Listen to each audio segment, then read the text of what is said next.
Good evening, everyone. Hope you're all having a great day. This is our Tuesday work session before council on Thursday. First of all, we have some guests here, Concord 101. If I could ask each of you to stand up. And, yeah. Oh, look, we have 7 tonight. That's really great. Starting with Wendy, can you state your name and tell me something you've enjoyed about Concord 101? Wait, there's a microphone, so we want to get you for the record.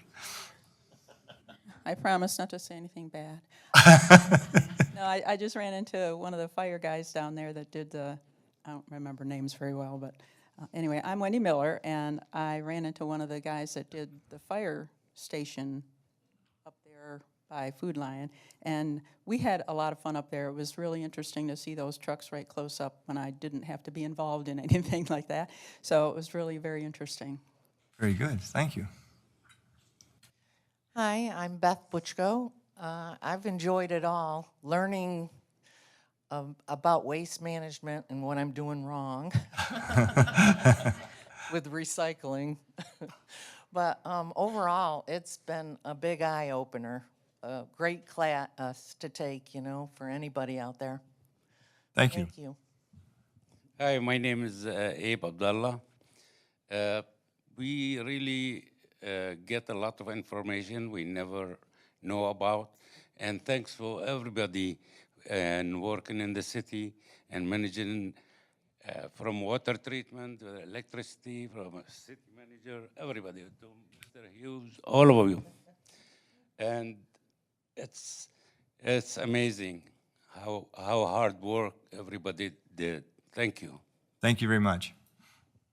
Hello, my name is Margaret Gilligan. I think of the 14 or 15 weeks that we've met, my favorite presentation was the airport, especially getting to go see J.D. Vance speak the following day. So I didn't realize it was the 4th biggest airport in North Carolina, so that's pretty impressive. Mm-hmm. And thanks for everyone for your help. Thank you.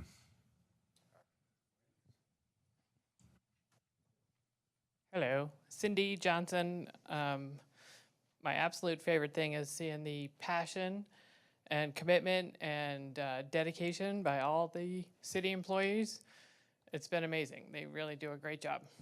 Thank you. Hi, I'm Alex Secchi. My favorite thing about the experience has been learning how all of the departments really collaborate to ensure a smooth, efficient city experience.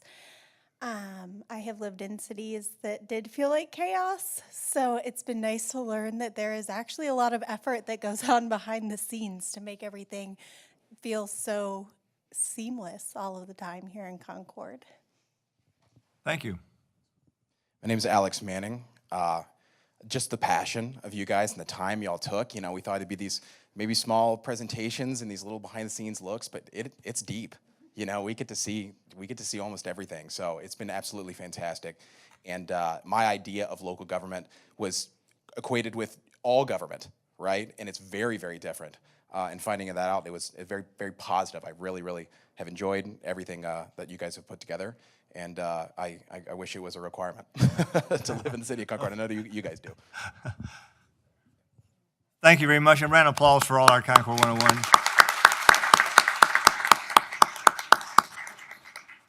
We also have another special guest, the Mayor-elect Steve Morris. So thank you for being here today. We'll move on to presentations. Tonight, we're going to have actually, I think, four presentations. We're going to have number 1, the presentation retirement plaque for K9 Rio for 4 years of service. Just so you know, we wanted him to be here tonight, but he was busy. But we do have his handler here, so we'll do that as number 1. Then we're also going to do the 2 on Thursday. Item 3 has been canceled, and we'll do that at a later date. Item 4, is that tonight? Thursday. And item 5, the recognition of North Carolina Local Technical Assistance Program. Number 6, the presentation of 2025 Collection System of the Year Award. And 7 will be done, the presentation of 2024 AWOP Award for Collar Creek will be done tonight. So we'll start off. If we can come forward for the presentation retirement plaque for K-9 Rio for 4 years of service as a police K-9.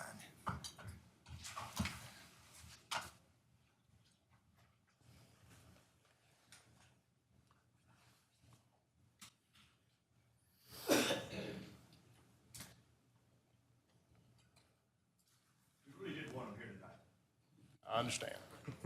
It's a really nice room though, so.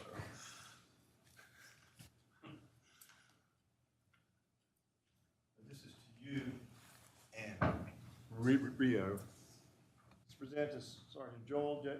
Patterson, K-9 Rio. Appreciation and recognition of your 4 years of loyal service and commitment to citizens and city of Concord and members of the Concord Police Department, October 8, 2028. Thank you for being here and what you do. Can you tell us a little bit about his role with you and how that all developed? Yeah, Oops. I ran Rio for about 4 years. He was my second dog with the city. My first dog passed away unfortunately in 2020. We had a rough span. My first dog was a German Shepherd. He was a high-strung Malinois, so he was all over the place. One of our, I guess, best things we did in January of 2022, we had a disabled child that ran away about 12:30 at night. We kept searching for him for about 30 minutes. We went out there. It took us roughly 15 minutes and about a mile and a half. We went to find him in the woods. So he did his job. Very good. Very good.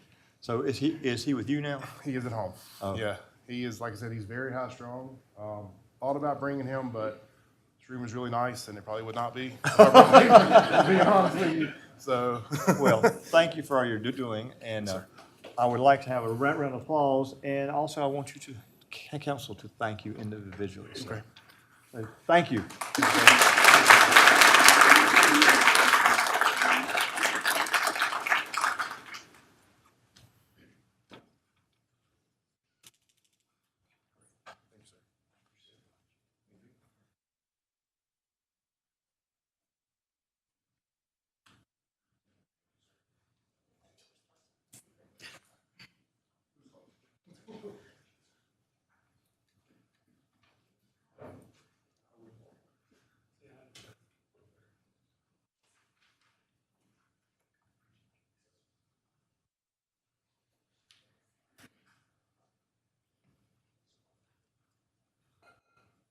All right, number 5 tonight is recognition of Northtown's Technical Assistance Program, NLTSP 2025. That's the Road Scholars. And Scott. Scott, we'll just do Scott. Just go.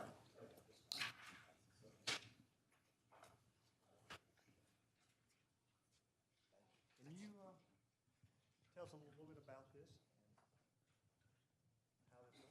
Sure. There we go.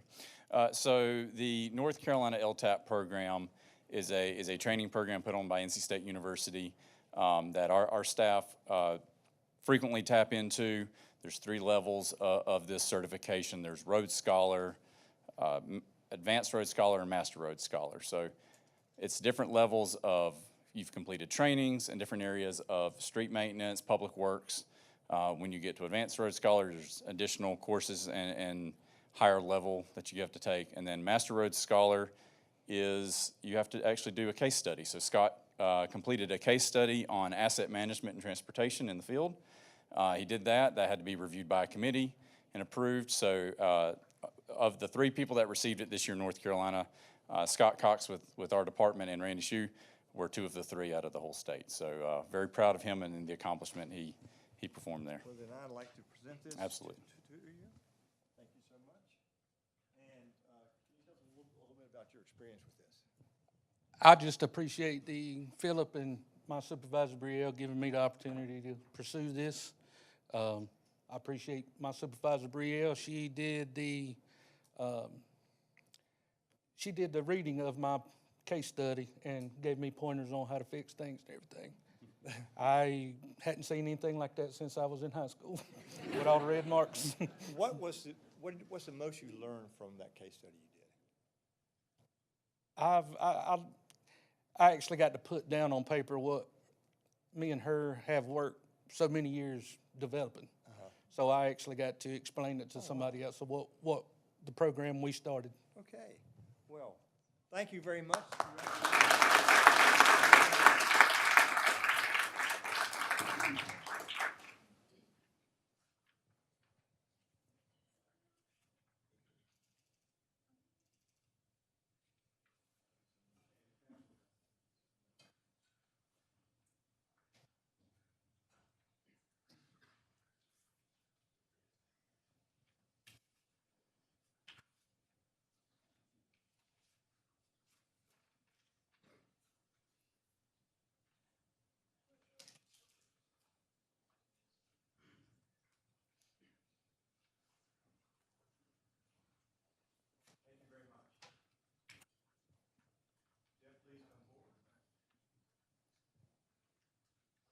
Mr. Mayor, Council, certainly appreciate the opportunity to have you participate in these next two awards.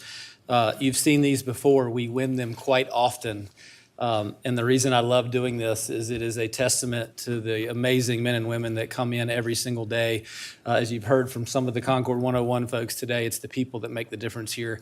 The work they do day in and day out providing quality utility services for our customers and our citizens is just unparalleled. So we'll dive into the first one.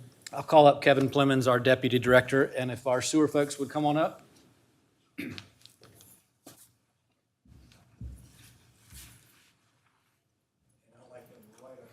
Okay, absolutely.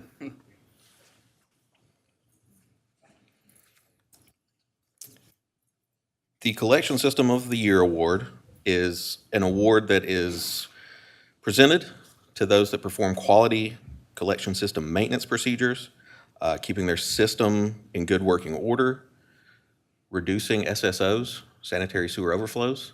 I looked up a quick stat about that. So our submission this year, we had 4 sanitary sewer overflows. That was less than 2,000 gallons. In our system, we do 11.3 million gallons a day.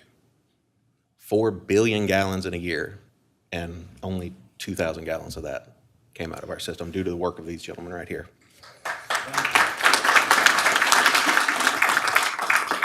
This is now the 8th year that we've won this award, and 6 out of the last 7. And we can plan to continue to keep winning them, right, guys? Okay.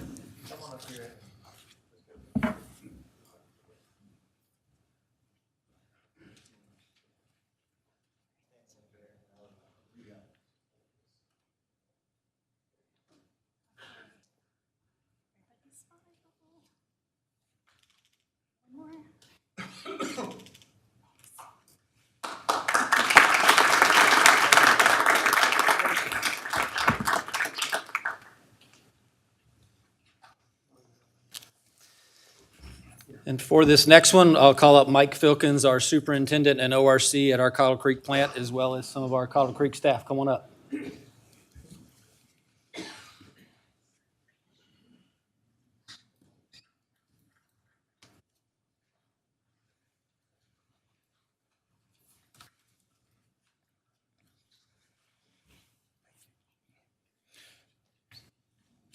All right.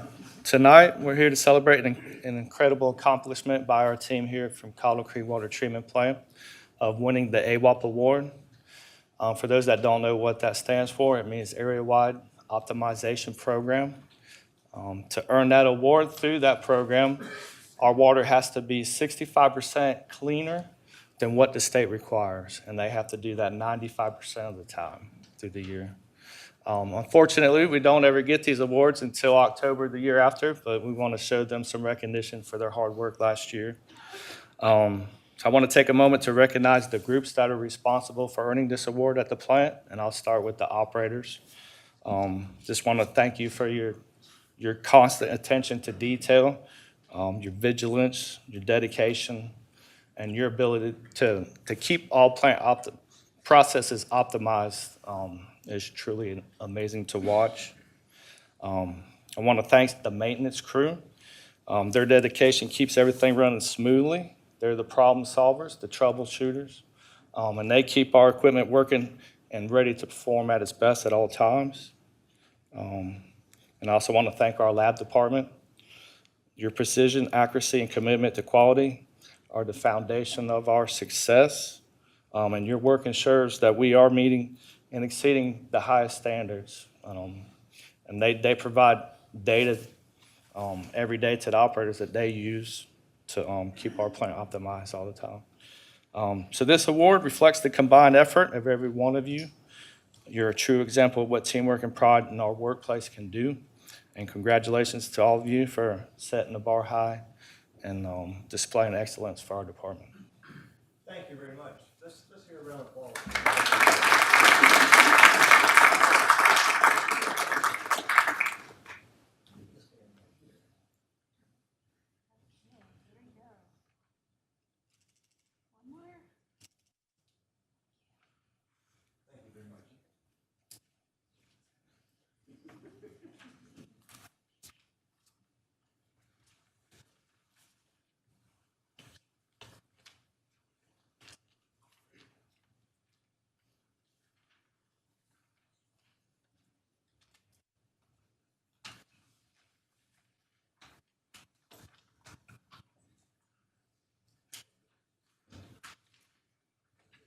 All right, thank you very much. And we have number one, consider approving an amendment to the Novi Economic Development Agreement. Yes, so we did talk about this last month, and council had some questions for the developer. And Mr. Loy is here from the developer, the owner, current ownership, to answer those questions, if you would like to invite him to the podium. Come forward, please. Thank you. Thank you, Mr. Mayor. Thank you, Council. My name is Warren Loy. I'm Senior Vice President with Denholtz, which is part of the ownership group that owns Novi. Happy to answer any questions you may have. All right, council, questions, thoughts? Question, when we originally went into this agreement, what was the percentage of affordable housing we were going to have in all the Novi properties? This number is down, isn't it, a little bit? And I'm not questioning, I mean, I'm fine with this. But what was the original target? So as it states in the existing economic development agreement, it is 50%. 50? That's right. So where do, I've read everything, but tell us where we stand today. In terms of this amendment or in terms of where, maybe I could provide some broader I think that'd be context. Would that be excellent to helpful? do. Yeah, sure, okay. So I think the purpose of this amendment, largely the main thing, was really to codify the obligations, mostly for us as the developer for this. As we read through it and as we were operating the building, we realized it was open to a fair amount of interpretation. So it clarifies how we identify which units apply, what the standard is that we use, and ties it to the HUD rents. It does lower the amount from 50% down to 10%, but it also clearly shows how we have to report what we've done, and it ties it explicitly to the tax grants that are part of the agreement. So it gives it a little bit more teeth. Just in terms of where the property is performing, about 80% of our apartments, of the current offering rents, are below the 80% standard that's set forth in this. So in terms of a compliance, I think there's going to be no difficulty in achieving that. But I think from the perception of future lenders and the way that it's viewed by the market, I think having a context of a lower amount of sort of required capitally affordable, we thought would be beneficial. But again, we believe that the project is more than in compliance, well over the 50% contemplated in the original standard, and that this agreement will, again, make it much clearer what our obligations are, how we report to the city, and what the ramifications are if we do not. Go ahead, Terry. How many units total? There are 304 units total in the project. 3, 4, so we're going to 34 units versus 151 or whatever that looks like? That is correct. What's the occupancy level at all three? Our total lease percentage right now is just over 25%. Our occupancy is a couple percentage points behind that as people move in.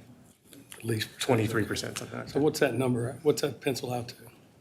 How many units are Yeah, how currently many units? occupied? 25%. 70 roughly. Okay, out of the 300? Yes. Economically, does that make sense? To be at that level based on where you are today, based on the current Well, I mean, we consider stabilization to be 95%, so that's where we're looking to get to. I mean, I think, as you know, the project has had some leasing challenges earlier on. I think the streetscape in particular was a challenging time to launch the project. I mean, since June, when we were 10% leased, we've done 150% more leasing since that time. So we're entering sort of the softest part of the market of the year, but we still see continued really strong leasing activity. Other questions? I have a question. I believe there was some discussion or questions about the verification process. So what does that look like? How do you all verify that a tenant or potential tenant is eligible for this rate? So the way both the original agreement works and this amendment really keeps that is the obligation is that the rent itself is in line with the rents that are charged or that are allowed under that sort of HUD standard. And then we verify and ensure that each potential resident makes at least 3 times the monthly rent, and then we verify that income. So it's really sort of downstream of where the rents are and then what the income is to be able to afford that. And how do you all market this opportunity, or is just people just find out about it and apply to see if they're eligible?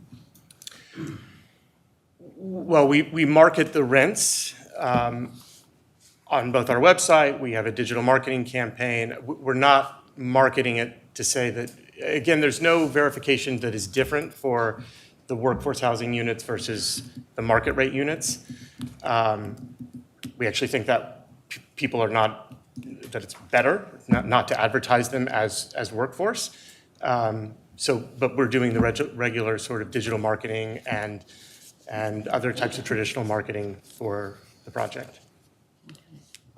And one other last question.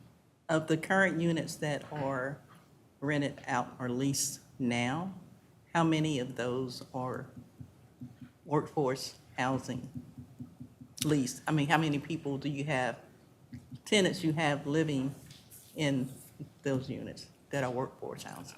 I would have to go back and check the rents, but well over 50% I'm confident in stating. Okay, all right, thank you. Bill, I have one more question based on what Betty just said. That was one of the reasons I was getting to. Of what is being rented now that is considered affordable, how does that compare to this new agreement of 34 units?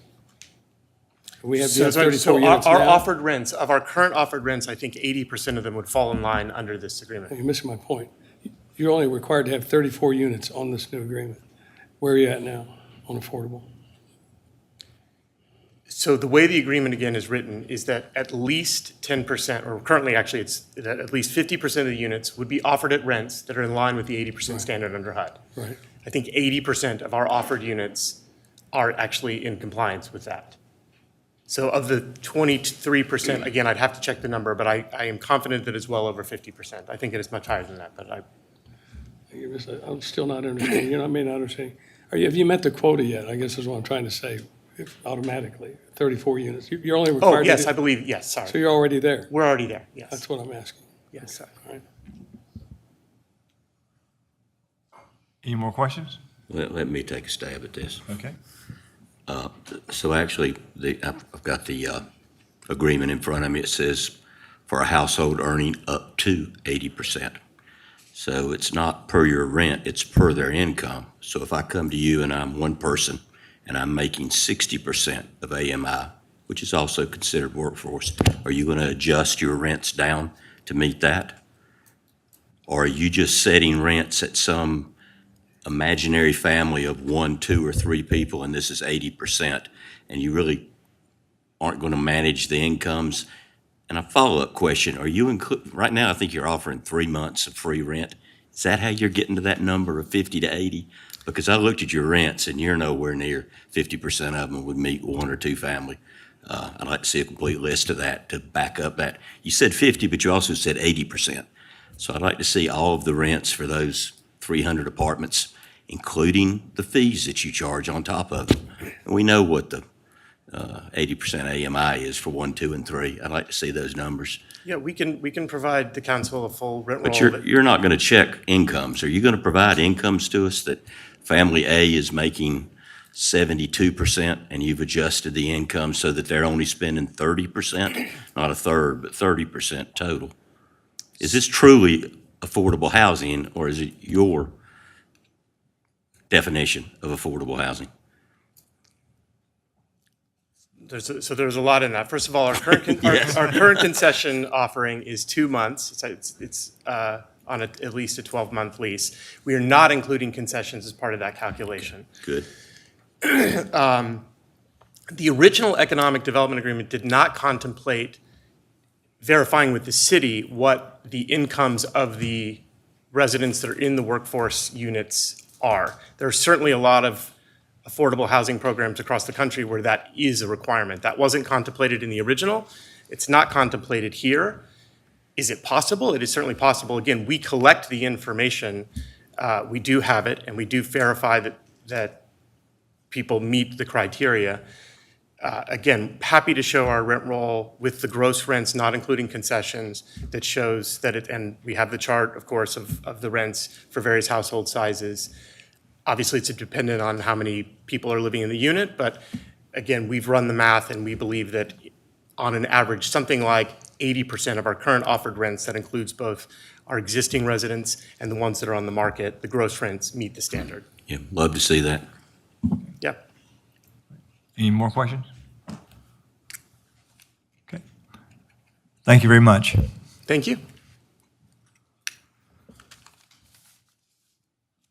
Okay.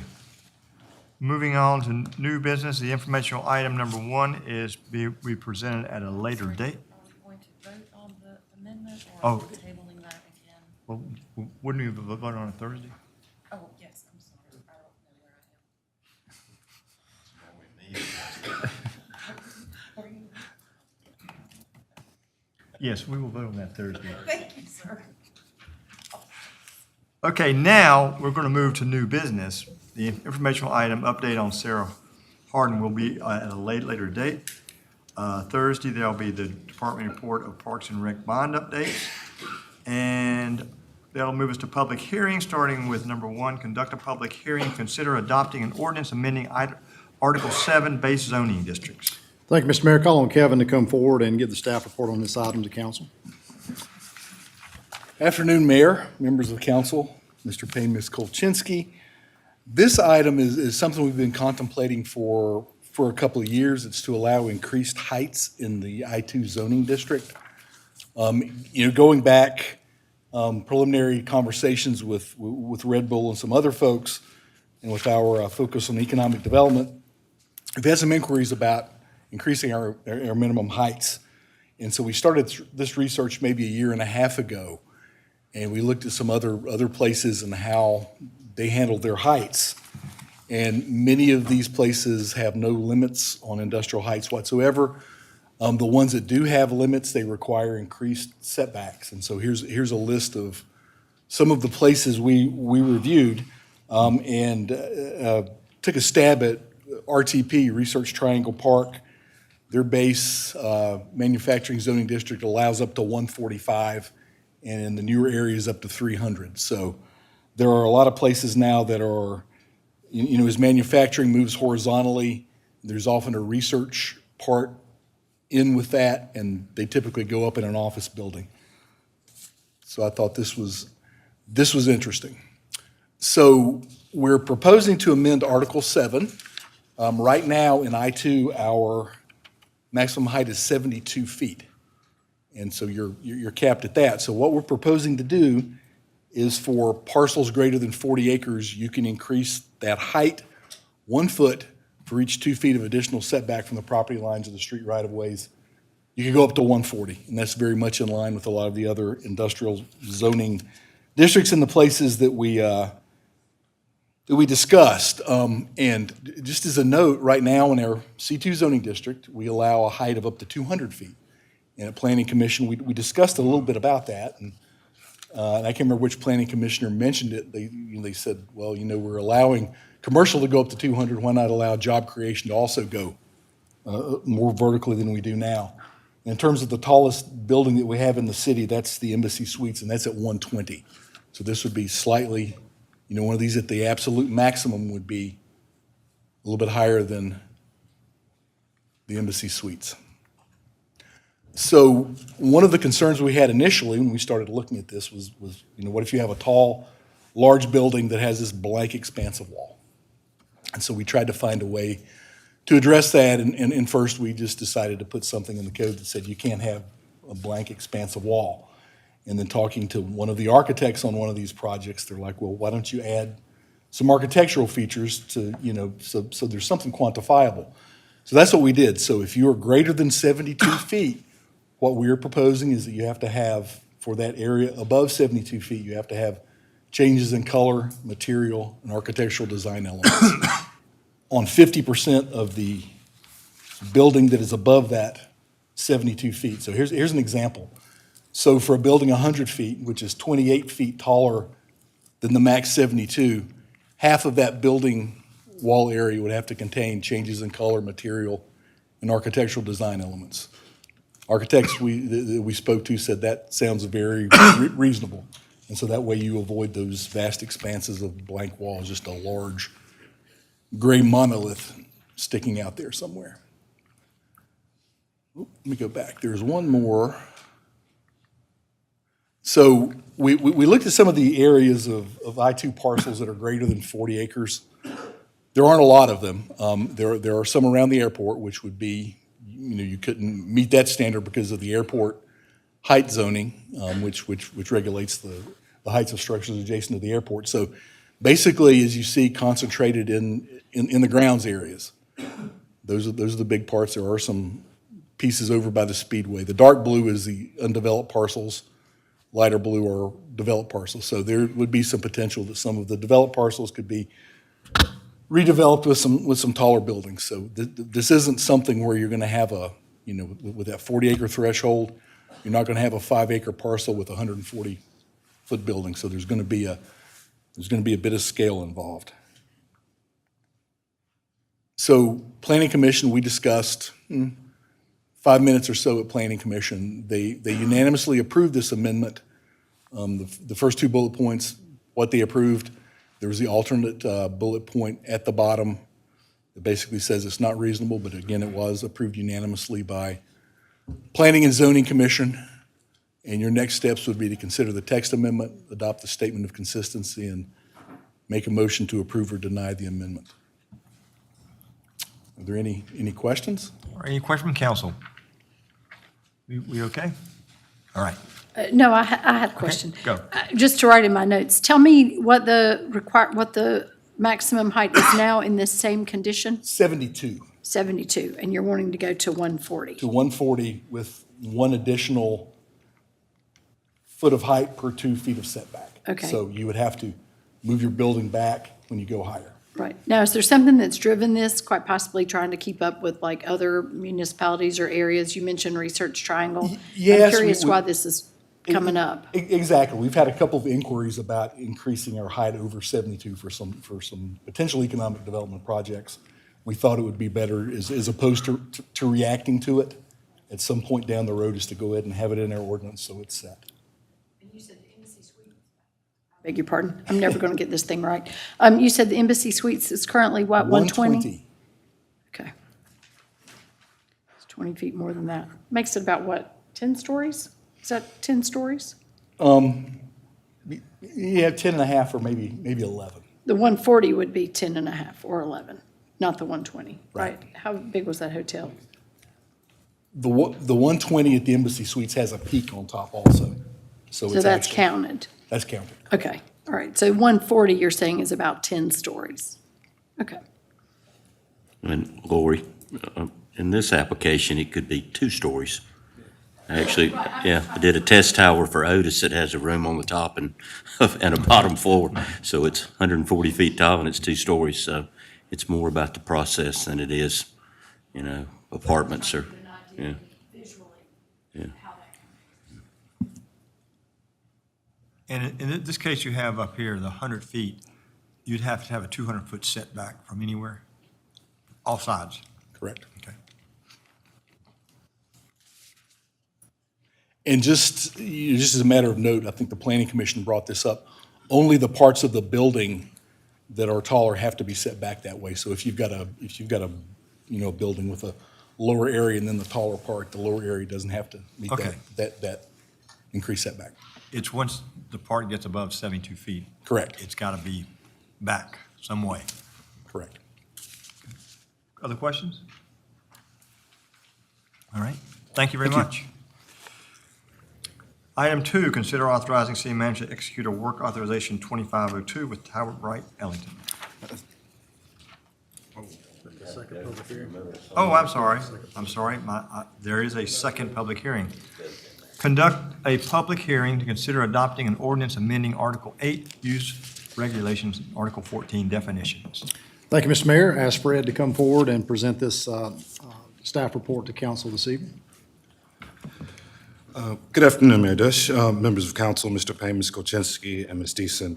The item before you is for consideration is a text amendment to Articles 8 and 14 of the CDO regarding agricultural animals for ground clearing and nuisance pet removal, otherwise known as goatscaping. I'm starting to feel like Dr. Doolittle over here. I'll preface the remainder of this presentation by stating that this text amendment's a little different than the previous one regarding the chickens, in that the goats, their usage is more as a service, i.e. just basically organic weed eaters, versus how we looked at the keeping of chickens mainly as a pet, for the pet kind of usage. Right? In regards to the background for this particular text amendment, this amendment came before us as a result of a June 2025 inquiry from a resident who wanted some clarification on whether the CDO would allow residents to temporarily bring goats into the city to clear weeds and other invasive vegetation. The CDO doesn't allow for this kind of activity, so the resident was referred to the planning department for information on how to proceed with the text amendment. Planning staff presented this concept to the Planning Commission at their August Planning and Zoning Commission meeting, at which point the commission recommended that staff start the process of researching and drafting CDO amendments regarding goatscaping. Later in the October Planning Commission meeting, the commission actually recommended unanimously to move forward with the proposed text amendment for council's consideration is why we're here today. Just to provide the council with a little bit of additional information about our research. Planning staff conducted research on how other municipalities handle goatscaping, namely the city of Asheville, city of Charlotte, and the town of Chapel Hill. And we found that only Asheville specifically addresses livestock for nuisance plant removal, while Charlotte and Chapel Hill, they have regulations about whether goats are allowed in the cities, but they don't have any specific regulations pertaining to goatscaping. They look at it on a case-by-case, kind of issue-by-issue basis. Additionally, and a part of our research, we found that we needed to consult with some goatscaping vendors. Yes, they do exist. Two such groups are the Grateful Grazing Crew and the Munch Bunch Goatscaping. Yeah, I thought the same thing. And we found that they shared with us some of the benefits from using goatscaping. They're an alternative, an environmentally friendly alternative to the usage of chemicals and machinery. They're also cost effective. You just open up the field and let them go. They don't require any fuel. And also it allows, the goats are actually very good at reaching, hard to reach places where a machine wouldn't be as apt to manage that kind of job. The goats typically will eat kudzu, ivy, clover, to name just a few of the native and noxious weeds that we have here in our area. But they're also very selective and will ignore certain plants, including periwinkle and boxwood. Again, Dr. Doolittle. We were able to have a site visit. We were blessed to do a site visit on the 23rd of October, where the Grateful Grazing Crew was dispatched to a subdivision in Huntersville. The slides there show the vendors' typical neighborhood setup, including their fencing. The picture at the bottom, and if you look at the left-hand corner of that slide, is actually a good shot showing the before and after. The left side is the after and the right side is the before. Wow. And during our site visit, we were able to see the goats transition from one side to the other. And let's just say that they're an efficient a weed killing machine. They don't need much motivation. As soon as the gate was open, they go over to the other side. The side on the left, that's roughly 2 days worth of work. And as I said, the side on the right, they had just started as we had gotten out there that afternoon. In regards to the amendment provisions themselves, the proposed changes, the amendments will modify again Article 8 regarding agricultural animals. We'll exempt those. We'll exempt goats that are used for temporary ground clearing and nuisance plant removal. Also, we'll be adding a section 8.8.8, which establishes the guidelines for goatscaping, and an amendment to Article 14, which is basically the definition section. And you can see here, this is what those changes would look like. Again, the proposed changes will, to the CDO will look as such. We're adding the exemption provision to the agricultural animal sections, as well as creating the new 8.8.8 section, which is shown here. Some of the highlights or key provisions from the 8.8.8 goatscaping provisions are goatscaping will require a temporary use permit to be issued at a cost of $40. It'll be allowed, goatscaping will be allowed in all zoning districts. The permits for goatscaping will not exceed 21 days within a 90-day period. Any application for a temporary use permit for goatscaping will require vendor information, the timeline of work, the proposed number of goats, a map showing the area of goatscaping. Additionally, professional vendors only will be required. We can't use Uncle Billy Bob's goats to do the goatscaping.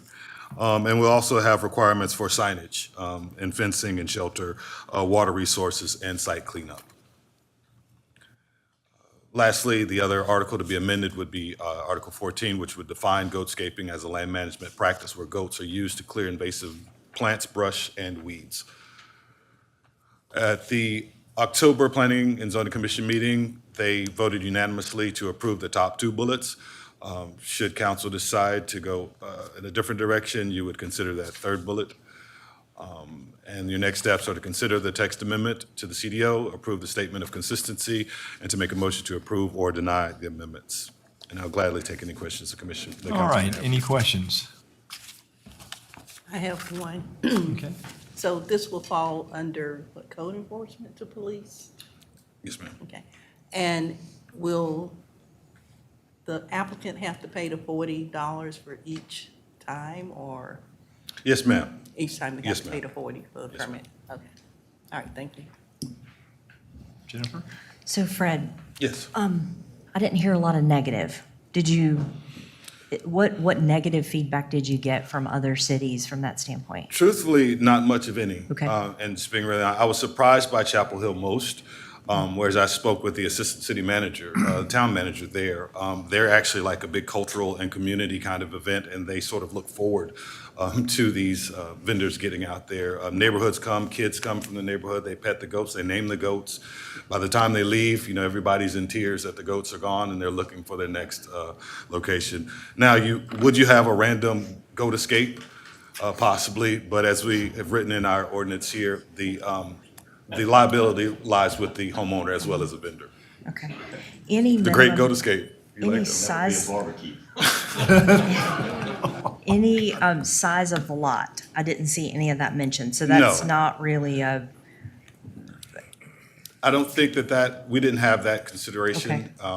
didn't seem like it comes into play from that perspective. I would assume that the professionals are making that decision. They are. Right, from that And they allocate goats based on the amount of work that's necessary needed. The Grateful Grazing Crew had, I want to say, on our site visit, maybe 16 to 18 goats. That was roughly an acre and a half size lot.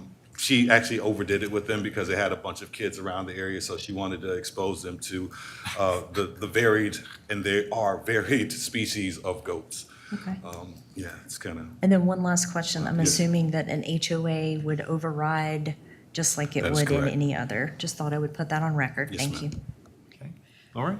My neighbor had these, and they were quite entertaining. Okay. So I enjoyed them, and so I'm kind of a fan. But unless they stay for 21 days, And then I might not be a fan. Yes, ma'am. Would you repeat that just so I do have it in my head? How long you can keep the goats on your property? Yes, ma'am. What'd you say, 21 days within 90 days? That's correct. So my neighbor could have kept those guys for 21 days. Yes, ma'am. And, 21 days, yeah. And they're typical, in our research and in conversations with a lot of the vendors, 21 is a stretch. They're typically done with their work in 14 days. We have, in our research with other jurisdictions, they've used them for city or municipal projects where there's a lot of clearing of maybe like an industrial site that's going to take off. They've got maybe, 50, 60 acres to do the work. They will allow them a lot longer than that. But these smaller areas, 21 days is a big stretch. Typically, they're done in 7 to 14. And 14 seems like a lot. I mean, they were real cute after 3, but they kind of begin to be like in-laws and fish, after a certain point in time, and they smell. I wonder if that's going to cause us a problem of some type. That honestly, my neighbor needed them longer. He kept them for 3 days.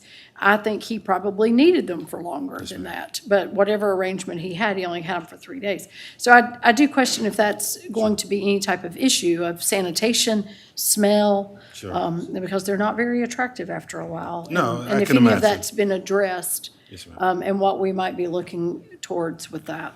Yes, ma'am. And particularly with the waste, one of the vendors was quick to mention that they do produce a lot of waste, right? But amongst them, traipsing through the pinhole area where they're being held, they will stamp that down into the soil, and it becomes a rich source of fertilizer for them.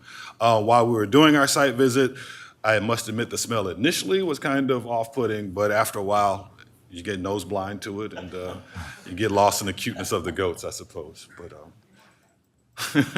yes, ma'am. So as I understand this, if I had a neighbor that just wanted to buy a goat and put their goat in there, you couldn't do that. That's correct. Could not do that. This, like you said, it cannot be Billy Bob's goat. That's correct. This has to be, and how do we verify that these are real organizations that have the goats?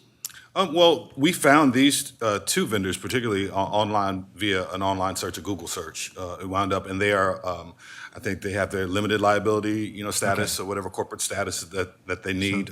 They're breeders. They're also, farmers. But this is a part of their, their service provisions to different communities. So, I think that would be probably the starting point for us to check, with the business license status. And work from that point. Yeah, I mean, forward. it needs to be a real business. Sure. So they have insurance in case they screw Yes, sir. up. And there are liability provisions written in here. I want to say item D on the screen, liability for damages will be placed on the applicant and/or the vendor, so that we wanted to make sure that somebody's responsible for in the unlikely event of a great All right. goat escape. Any other questions? All right. Thank you very much. Thank you. Now we'll move to presentations, petitions, and requests. Number 1, consider receiving an update of the planning department on the status of the facade grant funding, City of Concord. Thank you, Mr. Mayor. Call on Kevin to come back up and provide this presentation to council this evening. Mayor, members of council, Mr. Payne, Ms. Kolchinsky, Ms. Deason. This is an update on our facade grant funding. As you know, our Page and the Downtown folks administer a facade grant program, and that encourages property owners in downtown and the MSD to, quote, improve their properties and activate the cityscape. We allow matching grants of up to $5,000 or $10,000 in a high-impact area, or 50% of the exterior rehabilitation costs and renovation costs of a building, whichever is less. And so things that these funds can be used for, lighting, signage, furniture, awnings, similar exterior improvements. And the high-impact areas that we define are those properties that were subject to they're on the streets that were subject to the streetscape improvements. Those are considered to be high-impact areas. They can get up to the $10,000 as a matching grant. All the others are $5,000 or 50%, whichever is less. So a little bit of background. In the past 2 budget years, in fiscal year 23-24, there was $50,000 allocated, and we paid $31,739 out. The next year, again, $50,000 allocated, and we paid $23,619. So if you take those 2 years, that's we didn't spend about $44,642. So this year we allocated $50,000. That entire amount paid out and encumbered by the 1st of November. And of course, we attribute that, which is a good thing, to completion of the streetscape improvements and increased interest and investment in downtown. So here are the list of the projects that have been funded. The Restoration Market, Dive Bar, Pump Social, 51 and 42 Union, both the Union and the Market Street sides, the District Exchange, the Bead Lady, Historic Carolina Properties, and that essentially wiped out all of our funds that we had budgeted for the facade grants. And in the whirling dervish of all of these grants that have been coming in since the streetscape improvement, we had finale, we had 3 come in right at the end. We had the local bottle shop, the Concord Trading Post, and 8 to 10 Cabarrus Avenue, and that's an additional 25 over the 50 that we had in the budget. We've had a number of inquiries, and these are all confidential. There's no applications have been filed yet. These are folks that could be coming in. Maybe they're not coming in. There could be more in addition to this. And so far, since the council submittal item, which said 55, we actually have 65 people that have asked us about potential funding of facade grants coming up in the future.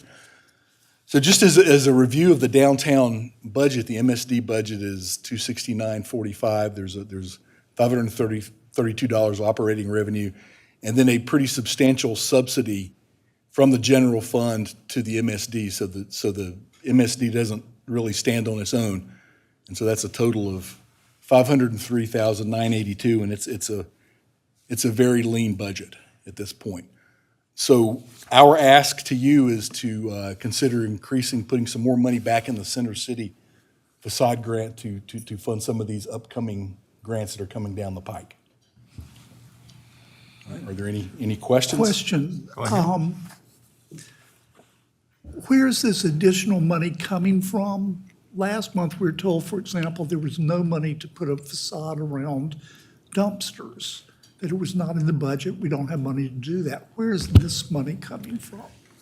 I'll take that, Andy. So that would be a budget amendment that would need to be made, and those appropriations would come from the general fund to the MSD if council decided to move forward. Do you have an idea of how much you want it increased to? I don't think I saw that. Well, we were asking you for discussion. We have the 25 at least at this point, and so we have a few that would be floating out after that. So and again, there's no way to know what's coming down the pike. So the immediate need would be 25 plus a little bit of a buffer on top of that, maybe an additional 10 or so. But depending on if you want more than that, it's a good problem to have in a lot of ways. Now, the next page again. Okay. Those were ones funded, and then you had a third one.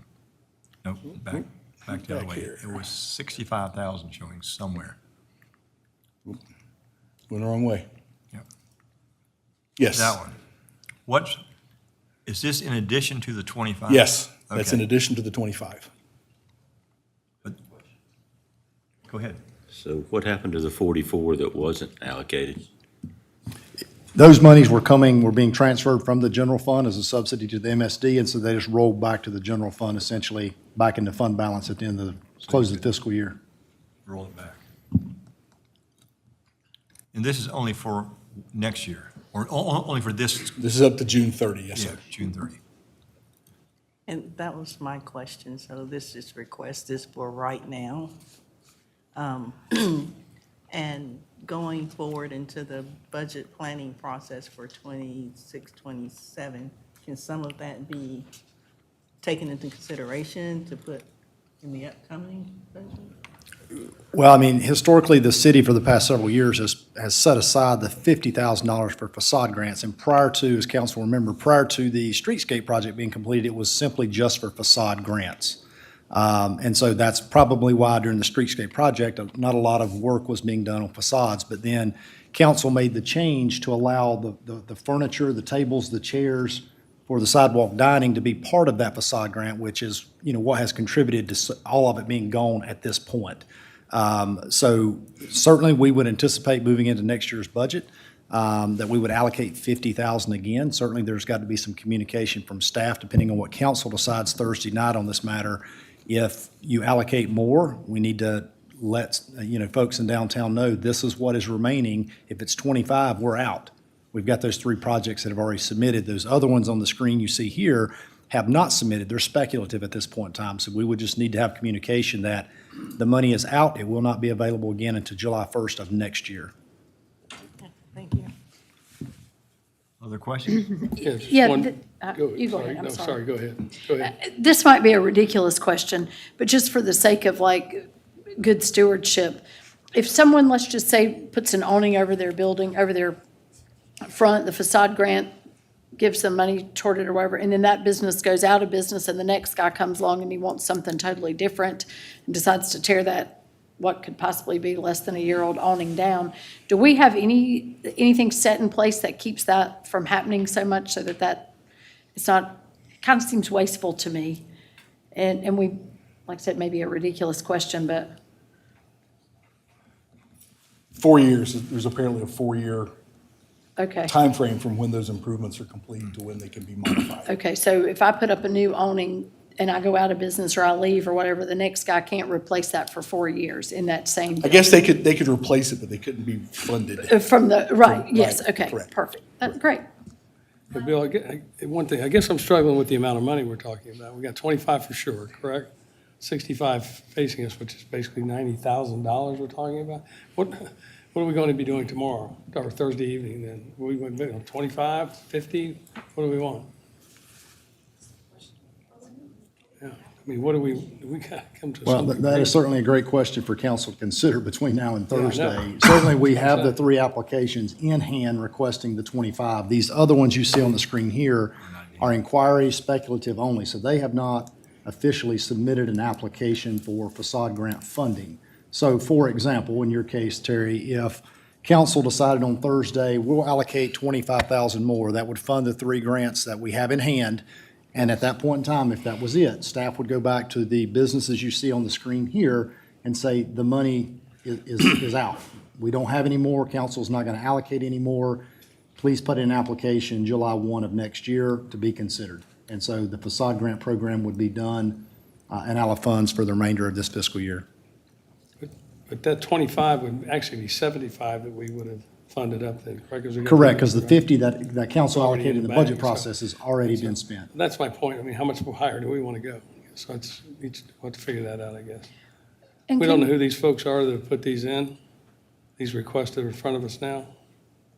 The ones on the screen? Yeah. They're all confidential so far. I mean, they haven't really Confidential. submitted any applications, although I think one came in for, was it 1,600 today, potentially? There was a small one for 1,600, so it was like before 3:30 this afternoon. So they're- Isn't this $40,000 one out of the range for the facade grant anyway? Well, I thought about that, but it's actually 2 parcels, and each parcel has 2 tenants, so that's 4. So, okay, so So it seems it could be- $4,000 could be $10,000. 10,000 each. Okay. So actually, each would be applying instead of just one 40,000. Got it. And to be clear, because this is a MSD, there's no other section of the entire city that has facade grants. Is that correct? That's correct. Yeah, Bill?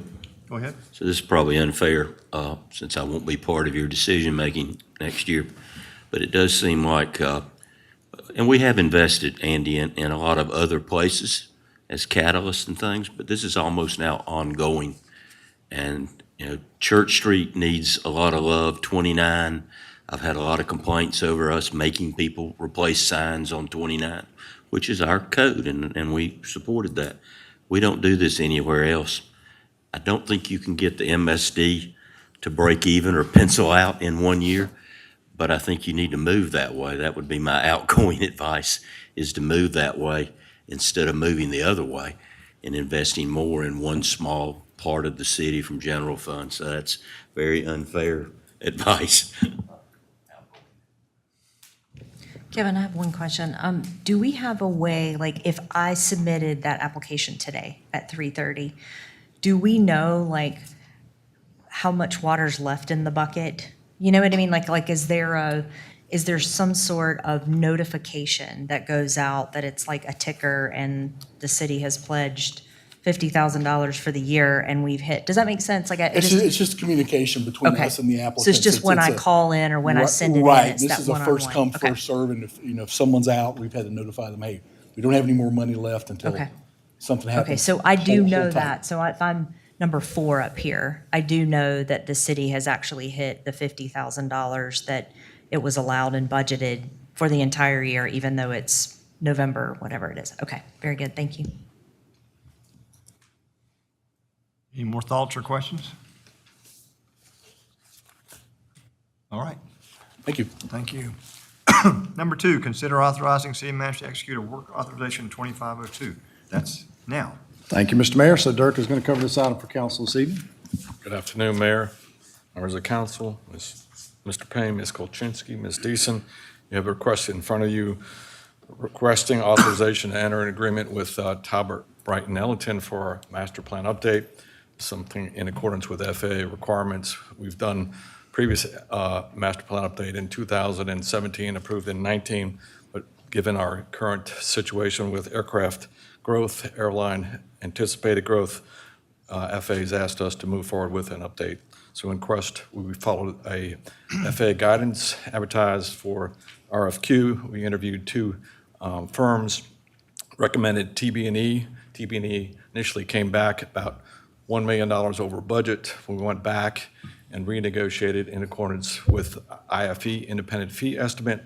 Therefore, we are asking for approval to move forward with the contract in the amount of $1,539,225.83.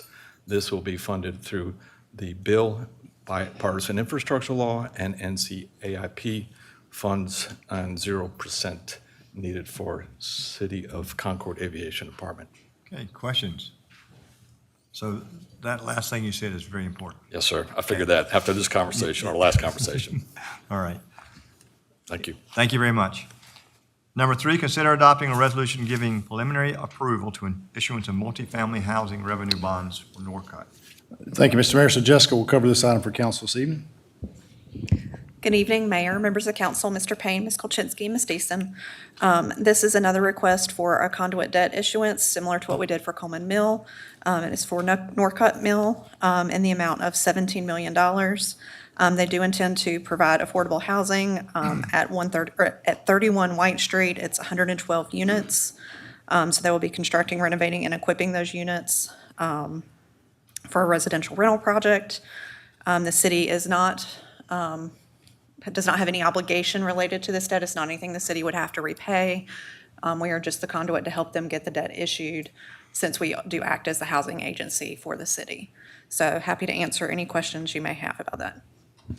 To J.C. and Terry, is there any dialogue between WeBuild and this project?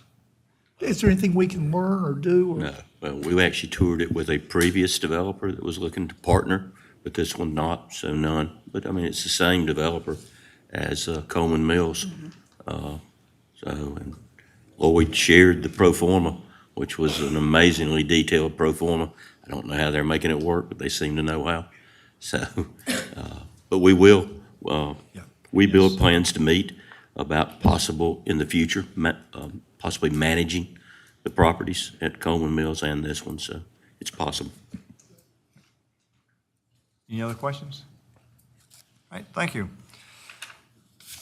Number 4, consider adopting amendment to City of Concord Code of Ordinance, Chapter 62, Water and Wastewater Utilities, and Article 5, Section 62, 132A2. Thank you, Mr. Mayor. So Jeff is actually going to cover items 4, 5, and 6, and then he'll get some help from Jeff on item number 7. So Jeff, if you would. All right, thank you, Mayor, Council, Mr. Payne, Ms. Kolchinsky, Ms. Deason. Item 4 is an amendment to City Code, Chapter 62. This one may look very familiar. Back in May, we adopted changes to this section to reflect the changes in the residential tier block amounts. Back in May, we adopted changes to subsection A1, which I neglected to include section B1, which apparently contains the exact same information just for outside city customers. So this amendment will clean up and modify section B1 to match section A1 that we previously adopted. All right, any questions? All right, next. Right, number 5, as you know, our stormwater utility permit is a 5-year permit with various requirements throughout that 5-year cycle. One of the items this year is adding additional pet waste information to our stormwater ordinance in Chapter 60. So that's what this language will do. Really 2 specific changes. One is adding, clarifying that that pet waste is included in letter G, garbage, litter, yard waste, and other solid waste materials, including pet waste, are non-stormwater discharges that are not allowed. And then the addition of a letter F in that same section of all pet owners are required to immediately and properly dispose of their pet solid waste deposited on any property, public or private, that is not owned or possessed by that person. And again, disposal of pet waste in the storm drain is prohibited. So this language we're asking you to add is the model language from the state. Any changes to that, we would have to go back to them and discuss to make sure it met their requirements. We do have specific enforcement actions listed in the stormwater code, so those would be enforced in the same way as our other stormwater rules. Any questions? Thank you. Any questions? All right. Number 6. All right, number 6, if you recall, annually we bring you a sewer slip lining project. This past year, we assembled our money to address a large lining project and manhole rehab out on Lyles Lane. So this is sort of under the parking lot there by Chuck E. Cheese and BJ's, sort of through that parking lot. There are sections of that line that are over 40 feet deep, just due to the grade and where that sewer goes. So we've got some significant deterioration on that line, on the line itself, as well as the manholes. All of the manhole steps have corroded and fallen in, as well as there's a lot of inside drop attachments that have all fallen in as well. So we've worked with Gavel and Dorn, an engineering consultant, to help us develop this project. So we did bid this formally, took bids on October 2nd. We received 5 bids. Hinterland Group was the apparent low bidder at the time, and their price was about $1.2 million, which is what generally what our budget for this project was. Our bid always includes some specific requirements after the fact. They have 3 days to basically discuss whether they're going to self-perform the work or whether they're going to provide a list of subcontractors and suppliers. The reason for that is when it's a name that we have not heard of, specifically Hinterland, who we've never worked with, and no one on the project team was familiar with them, we really want to make sure that we're checking, checking people that they've worked with to make sure their reviews are appropriate. We had a lot of trouble working with them, getting information on whether they were self-performing or whether they were subcontracting. We went well past that 3-day deadline. It got to the point where those communications with them were just no longer proceeding in a constructive direction. So unfortunately with that, disqualifying them, we go to the second low bidder, who was InSituForm Technologies. We've used InSituForm before. They've got a pretty local presence in the region. We are comfortable with them. Unfortunately, their bid was $1.5 million to complete this same work. So what we are asking you on Thursday is to allow us to move forward with that second bidder. And included with this item will be a budget transfer to move some unallocated investment earnings and system development fees to top off that project. Any questions? Go ahead. Jeff, that Lyles, that's 25 years old? Is there Yeah, a reason? that's probably about right. Yeah, so we've done a lot of work to try to understand that, and there's really no really clear silver bullet there on what occurred. My guess would be it's just so deep and the ventilation is so poor that the sewer gases have just eaten everything metal to pieces. We initially looked at some other options, like relaying that line shallower, and there's just some locations in order to serve them. It just has to be that deep. So we feel this is really our only option. You know, with this technology, we'll epoxy coat those manholes. We'll do the cured in place like we always do on the line, and it should be good to go. We shouldn't have to ever be back in there. Any other questions? All right. Thank you. Move on to number 7. All right, so Alex and I are going to tag team this one tonight. It's amazing that we're finally here, and it's sort of a little bit of a sigh of relief, maybe. And tonight, so there's 7 slides, including one that's a title slide and one that's a "Are there any questions?" slide. So that is a couple years worth of work rolled into 5 quick slides here. So again, I want to thank the whole team. They've done some amazing work. They've really worked their butts off getting us to this point. So. What we're going to go through tonight, just a quick overview of how we got here. Wanted to talk briefly on the project and contract framework. I know there was a lot of discussion of how is the city protected so that this project is as successful as it can be. We'll talk about that. And then what does the schedule look like? If we approve this on Thursday, what is the approximate schedule looking forward? So this is, again, 3 bullets that summarize kind of what we talked about at the work session last month. And if anybody wasn't there and would like that information, we could provide that whole PowerPoint if it's helpful. So we brought eSource in a while back, Q1 of 2024. We started talking about what this project is going to look like, what our needs really were, what the industry and the vendors out in the market today could possibly provide for us. Ultimately, that led to an RFP, a request for proposals in early 2025, so January of this year. Took a few months to evaluate and interview folks for that RFP process. And then really in the last probably 5 months, we've been in scoping and negotiations with the selected vendor of Wesco to ultimately get us to where we are today in recommending a project moving forward. So real briefly, every contract that the city enters has some standard contract language. And as our city attorney would tell you, no contract is 100% foolproof. But we feel that the standard protections in that contract protect us very, very well. There are pretty much warranties on every device that we're buying.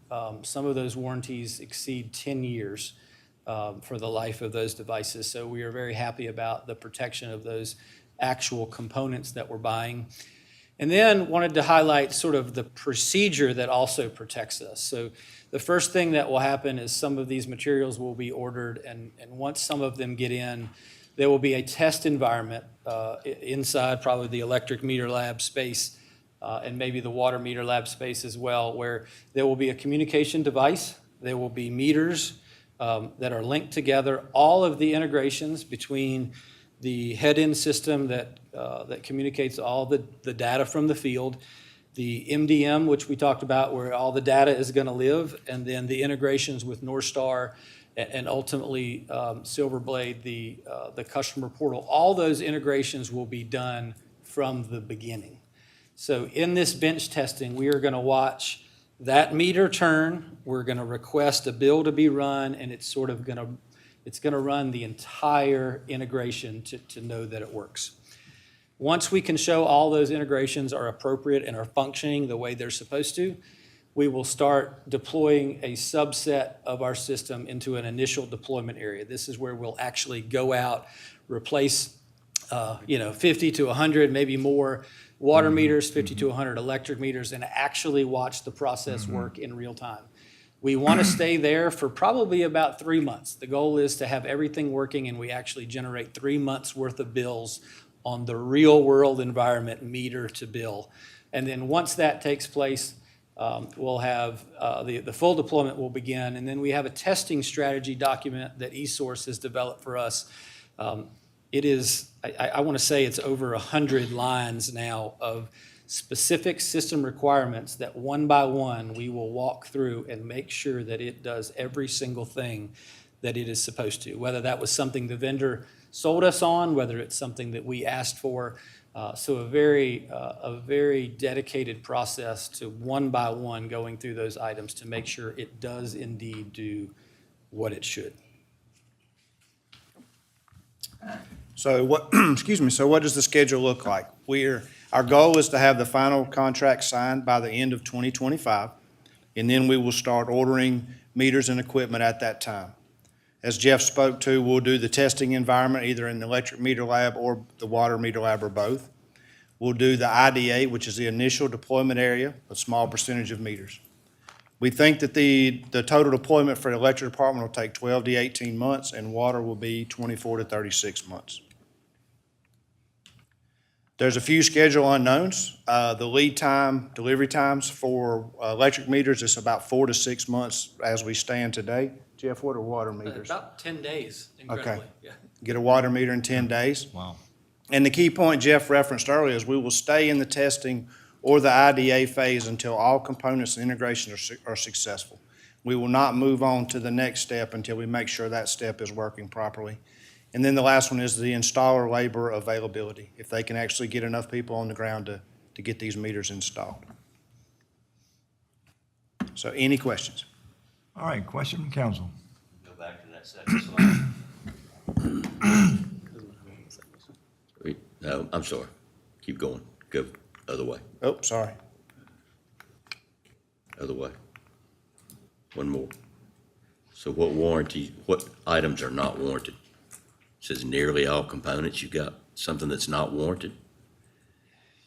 So some, there are going to be some city-supplied items in this project, like, for instance, meter box lids. We will be providing. So there'll be some labor on city-provided materials that won't really be covered at all. Right, okay. The last one, is that test strategy document in Wesco's contract? It's a It component. is. The contract has maybe 20 exhibits, like addendums in the back that address, anything from warranties to license agreements to testing. Installation, Installation procedures, everything is, the work that eSource has done, I can't applaud them enough. It has been, they have been worth their money in the RFP and the contract development phase. And are there damages if they do not complete on time? Is there a schedule that they're signing off on? So there is a maximum, sort of an end date to which they will hold their pricing, and generally that's roughly 36 months from the beginning of the deployment. There will not be any, as of right now, there are no liquidated damages. We've gotten a lot of lessons on liquidated damages. They don't really ever do what you think they're going to do. But again, specific steps of when we need to be where, there will be, eSource will develop a specific flow chart of every calendar detail. Let me be clear, if by no fault of the cities, they do not finish within 36 months, they'll no longer hold their pricing? If they don't finish? So that's if, again, the contract itself is supposed to be complete. So if you get there and they're not done, that doesn't mean that we are on the hook. Does that make sense? Right. Okay.